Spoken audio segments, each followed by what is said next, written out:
বিকাল হলেই অনেক ছেলেরা বল খেলা করে, অনেক ছেলেরা আসে এখানে বল খেলার জন্য।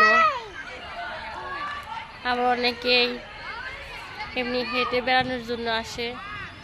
আমি তাবাসসুমকে নিয়ে মাঝে মাঝে আসি। একবারে শেষ প্রান্তে এসে দাঁড়িয়ে রয়েছি, ওই সাইডে তো বেশি থাকাই যায় না, ছেলেরা অনেক বল খেলতেছে, হয়তো বাচ্চাদের লাগতে পারে, তার কারণে আমি এই সাইডে দাঁড়িয়ে রয়েছি।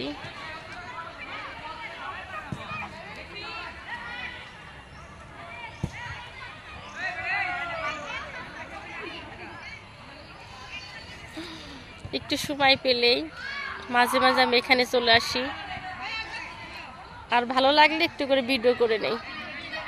ধন্যবাদ বন্ধুরা, ভালো থাকবেন।